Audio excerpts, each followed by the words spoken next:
नमस्कार, स्वागत आहे तुम्हा सगळ्यांचं घरगुती गप्पा यूट्यूब चॅनलवरती। आजचा दिवस तुम्हा सर्वांना खूप छान व सुख समाधानीचा जाऊ दे हीच मी स्वामी चरणी प्रार्थना करते। नवीन व्हिडिओला सुरुवात करण्याआधी तुम्ही जर माझ्या चॅनलला पहिल्यांदा बघत असाल तर चॅनलला लाईक, शेअर, सबस्क्राईब करा व कमेंटमध्ये श्री स्वामी समर्थ लिहायला अजिबात विसरू नका। चला तर मग नवीन व्हिडिओला सुरुवात करूया। मकर संक्रांतीच्या दिवशी येत आहे एकादशीचा दुर्मिळ योग। मकर संक्रांतीची पूजा ही कशी करावी? 14 जानेवारी 2026 या दिवशी एकादशी असल्याने या दिवशी काय करावे? तर या एकादशीच्या दिवशी आपण उपवास करावा का? आणि मकर संक्रांत आणि एकादशी या दोन योगांचा लाभ आपल्याला कसा मिळेल? तसेच हे दोन योग एकत्र आल्यामुळे आपल्या कुंडलीतील ग्रह दोष, राहू दोष, शनी दोष निवारण्यासाठी तर काही खास उपाय करावे। तब्बल 23 वर्षानंतर मकर संक्रांत आणि षटतिला एकादशीचा असा हा दोन योग जुळून आलेला आहे या मकर संक्रांतीला। तर या मकर संक्रांतीला काही खास उपाय केल्यामुळे आपल्याला दोन्ही व्रताचे एकत्र फळ हे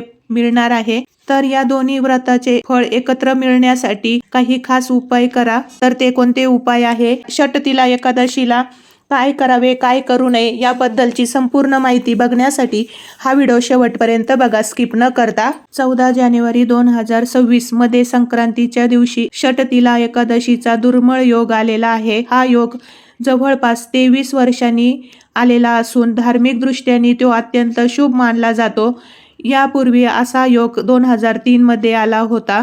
त्यामुळे यावेळी मकर संक्रांत ही अत्यंत खास आहे, कारण असा जवळपास 23 वर्षांनी मकर संक्रांती आणि एकादशीचा योग जुळून आलेला आहे। तर या अत्यंत शुभ योगाच्या दिवशी म्हणजेच षटतिला एकादशीला दोन शुभ योग जुळून आलेले आहे। त्यामध्ये सर्व सिद्धी योग आणि अमृत सिद्धी योग असे हे दोन योग जुळून आलेले आहे। तसेच या दोन योग एकत्र आल्यामुळे आपल्याला या दिवशी दान करण्याला आणि पूजा करायला खूप महत्त्व आहे। जेवढे आपण या दिवशी दान करू त्याच्या कित्येक पटीने आपल्याला दान केल्याचे पुण्य मिळेल। तसेच या मकर संक्रांतीच्या दिवशी स्नानाला आणि दानाला खूप महत्त्व आहे। स्नान करण्यासाठी तुमच्या जवळपास जिथे कुठे नदी, गंगा असेल तिथं जाऊ शकता किंवा तुम्ही घरच्या घरीही स्नान करून दान करू शकता। मकर संक्रांतीच्या दिवशी सकाळी ब्रह्म मुहूर्तावर उठून पवित्र नदी स्नान करावं किंवा घरात स्नान करावं। आंघोळीच्या पाण्यामध्ये चिमूटभर किंवा चमचाभर पांढरे तीळ टाकून आंघोळ करावी घरातील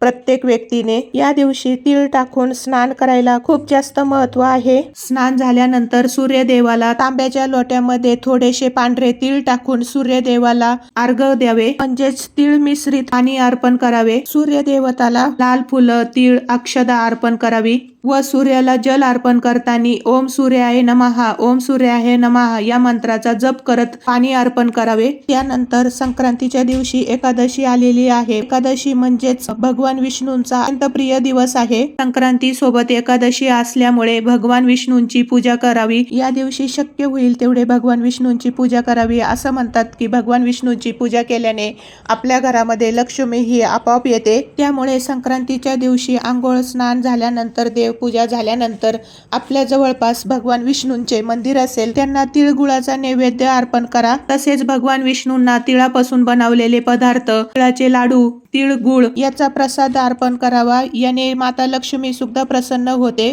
भगवान विष्णूंची जेवढी सेवा करता येईल तेवढी सेवा करा। भगवान विष्णूंचा मंत्र ओम नमो भगवते वासुदेवाय नमः या मंत्राचा सुद्धा जप करा। तसेच गरजूंना दान दक्षिणा द्यावी। आपली यथाशक्तीप्रमाणे या दिवशी दान करायलाही खूप महत्त्व आहे। षटतिला एकादशीचा संयोग संक्रांतीच्या दिवशी आल्यामुळे काही विशेष वस्तूंचे दान अत्यंत शुभ मानले जाते। या दिवशी अन्नदान, वस्त्रदान यासोबतच तिळगुळापासून बनवलेल्या पदार्थांचे दान तुम्हाला शक्य होईल त्या पद्धतीने तुम्ही या दिवशी नक्की दान करा।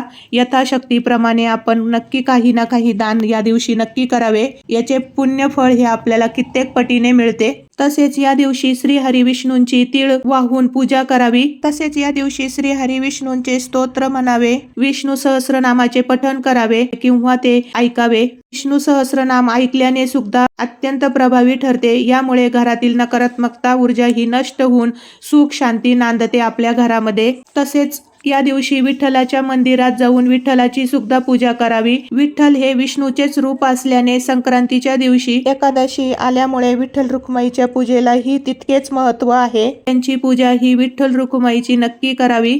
तसेच विठ्ठलाच्या मंदिरात संक्रांतीच्या दिवशी तिळगुळाचा नैवेद्य दाखवावा, यामुळे आपल्या जीवनामध्ये गोडवा आणि समृद्धी येते. विठ्ठलाच्या मूर्तीला, विष्णूंच्या मूर्तीला तिळगुळाचा नैवेद्य अर्पण नक्की करा. या दिवशी खूप जास्त महत्त्व आहे. संक्रांतीच्या दिवशी तिळगुळ दान केल्याने अक्षय पुण्य प्राप्त होते. त्यामुळे या दिवशी गरजूवंतांना दान करायला खूप विशेष महत्त्व आहे. यथाशक्ती आपल्याला होईल तेवढे आपण नक्की या दिवशी दान करावे.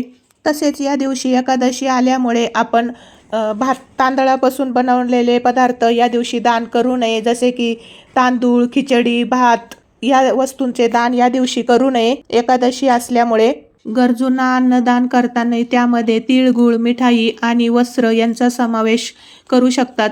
संक्रांतीच्या दिवशी केलेले दान हे अक्षय पुण्य फळ प्राप्त होते. तसेच या दिवशी तिळाने स्नान करणे, तिळाचे उटणे लावणे, तिळाचा होम करणे, तिळाचे तर्पण देणे, तिळाचे दान आणि तिळगुळ सेवन करणे असे 6 प्रकार केल्यास संक्रांतीचे पुण्य फळ मिळते. संक्रांतीच्या दिवशी शक्य होईल तेवढे तिळाचे दान करावे. तिळाचे दान केल्यामुळे आपल्या कुंडलीतील ग्रहदोष, शनिदोष, राहुदोष हे शांत होतात.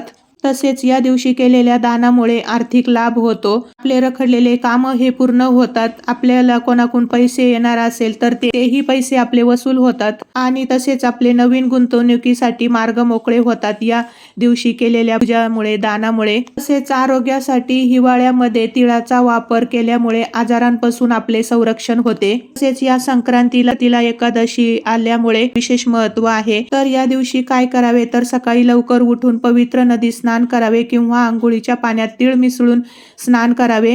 हे अत्यंत शुभ मानले जाते. तर या वर्षी 2 योग जुळून आलेले आहेत. पहिले म्हणजे मकर संक्रांती, हा सण सूर्याला समर्पित आहे. तर एकादशी हा भगवान विष्णूंना समर्पित आहे. त्यामुळे एकादशीच्या दिवशी दोन्ही सण आल्याने सूर्यदेव आणि भगवान विष्णू यांची दोघांचीही कृपा प्राप्त होते आपल्याला, ज्यामुळे पूजा आणि दानाचे फळ हे अनेक पटीने वाढते.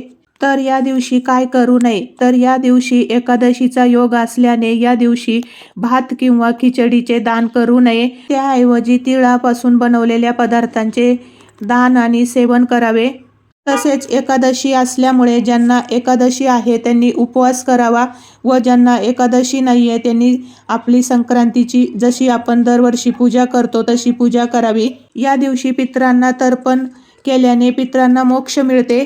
या दिवशी तिळगुळ, वस्त्र आणि घोंगडी दान करायला अतिशय शुभ मानले जाते. तसेच एकादशी असल्यामुळे भगवान विष्णूंची पूजा करावी, विठ्ठलाचीही पूजा करावी, विष्णू सहस्रनाम स्तोत्र पठण किंवा ऐकावे. एकादशीचा योग असल्यामुळे या दिवशी भात किंवा खिचडीचे दान करू नये. तर अशी ही संक्रांतीची माहिती जर तुम्हाला आवडली असेल, व्हिडिओ आवडला असेल तर चॅनलला लाईक, शेअर, सबस्क्राईब करा व बेल आयकॉनलाही प्रेस करा, जेणेकरून मी जेव्हा केव्हा नवीन व्हिडिओ अपलोड करेल तर त्याचे नोटिफिकेशन हे सर्वात आधी तुम्हाला मिळेल. त्याचबरोबर हाईपलाही क्लिक करा. चला तर मग भेटूया अशाच पुढल्या एका नवीन व्हिडिओमध्ये. तोपर्यंत श्री स्वामी समर्थ, श्री अवधूत चिंतन, श्री गुरुदेव दत्त, श्री स्वामी समर्थ.